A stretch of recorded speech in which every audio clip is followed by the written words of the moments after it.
rain pelted my back as I hurriedly walked up to my school. Thunder clapped in the distance as I finally walked into the vestibule with the lights flickering. Chatter filled the halls as I made my way towards my locker.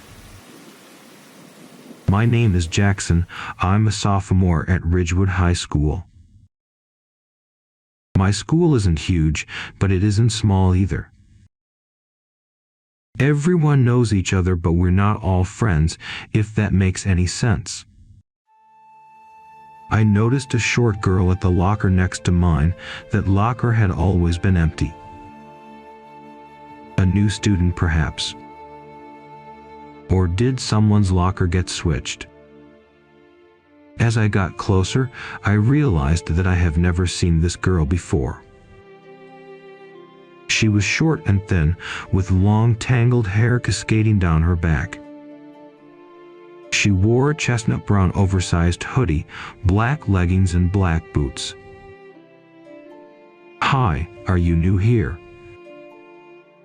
"I don't think we've met before," I said with a smile. "Yeah, my name is Beverly," she said while trying to open her locker. Her fingernails caked in dirt had caught my attention, but I kept my thoughts to myself as I knew better than to comment on looks. "Do you know where room 203 is?" she asked. "Yes, actually, that's where I was about to head." "Biology first period with Mr. Grant," she nodded her head slowly. I took a better look at her. Her face was fully covered in makeup. Her hazel eyes had a yellowish tint to them, and her lips were extremely chapped. Perhaps she comes from a poor family. I showed her the way to our first class of the day, and we discussed her schedule, which to my amazement was very similar to mine. As we took our seats, class began at the sound of the bell. Almost halfway through the period, I had noticed something. Beverly seemed to have not been acknowledged by anyone but me this entire time. Even the teachers had not seemed to notice her existence. Maybe I was just looking into it too deeply, but something felt off. Must be the weather, I suppose. Beverly and I shared the same lunch period, so I offered to sit with her at lunch, to which she accepted. I wasn't popular at school, but I wasn't nobody either.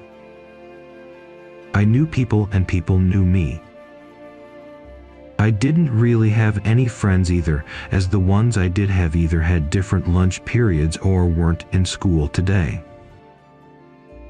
"If you don't mind me asking, where do you live?"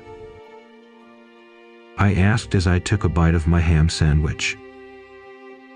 She took a second to respond, but eventually replied, "I live at the corner of Maple and Greenstone." I tried to think of that area, but I wasn't too familiar with streets north of the school. We had a project for English and we had decided to be partners. "Did you want to come to my place to work on the project after school?" "I live right down the road." "I can't," she said quickly and looked away. "Could we go to a park maybe?" Her response confused me, but I agreed and our plans were made. The bell rang at 2 o'clock and she followed me out the doors into the drizzling rain. "Are you sure you don't want to come to my place? Or even go to your place?" "It's a bit wet outside," I asked. "No." We agreed on the park, Beverly said firmly. For winter in New York, the weather was fairly comfortable at 45 Fahrenheit. The park benches squeaked as we both sat down. I put down my sweatshirt on top of the table to prevent our papers from getting wet. I looked over to Beverly and saw her covering up her face with even more makeup. "You know, you don't need much makeup," I joked. She stared at me with narrowed eyes and continued applying a skin-colored liquid to her face. Eventually, we got to work on our project. It consisted of me doing all the work while she fidgeted and stared off into space.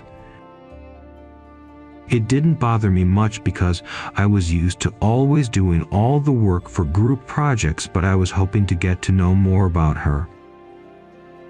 Before I knew it, the little bit of sun that was out had set, leaving us, or rather myself, working under the light of a dim street light.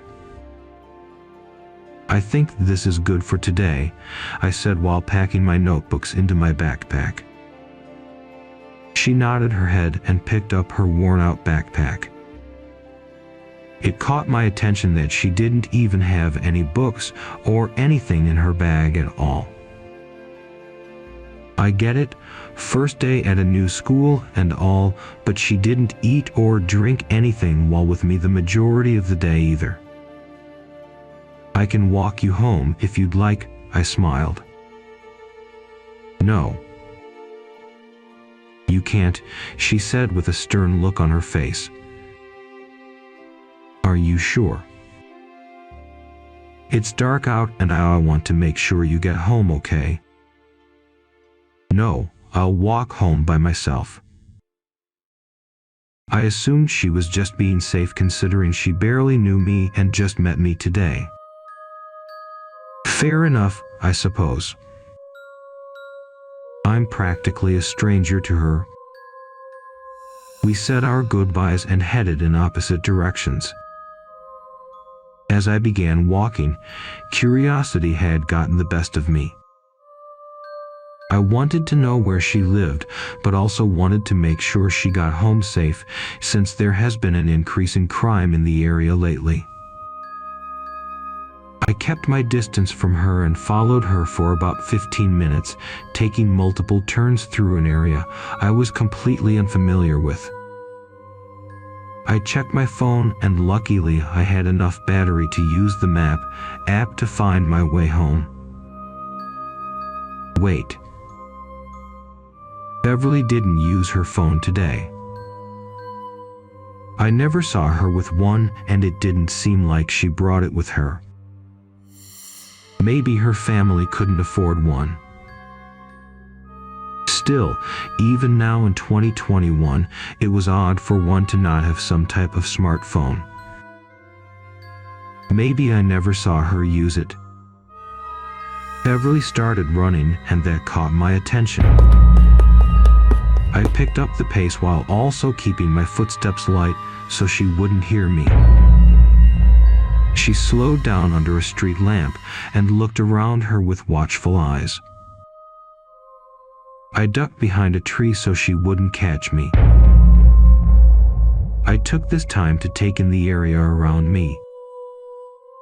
Right in front of where she stood was a cemetery I had never seen in my 16 years of life. She quickly hopped the fence and made her way down the dirt path. I followed her, being sure to avoid sticks and puddles that may make a sound. I had accidentally lost track of her in the darkness. Surprisingly, there were no lights in the cemetery at all, which made it even spookier. Just then, I saw a figure kneeling down in front of a grave, digging in the dirt. "What the F?" I whispered to myself. As I got closer, the figure was no longer there. Was my mind playing tricks on me? Where had Beverly gone? I was curious as to what that figure was doing in front of the grave, so I slowly made my way towards it. It was a fairly normal grave. Mother Nature had weathered down the gravestone a bit and vines cuddled it. The dirt appeared completely untouched, which had made me feel even more uneasy than I already was. My heart nearly stopped as I read the name engraved into the stone. Our beloved daughter, Beverly M. Keating. 2005 to 2021. You were always in our hearts and thoughts. You were taken from us far too soon. We love you always. I took a step back, almost tripping on a gravestone behind me. My eyes caught a glimpse of a picture frame nestled in the dirt in front of the grave. It was a picture of an older man, woman, a young girl, and a baby boy. The young girl looked like a younger version of Beverly. I couldn't believe what I was seeing right now. This must be a dream. Beverly spent almost the whole day with me. She talked to me. Beverly. I called out into the night. Only the crickets and the whistling of the wind responded. The air got even colder, so I turned to head home. Just as I turned around, a faint whisper came from behind me. I told you not to take me home.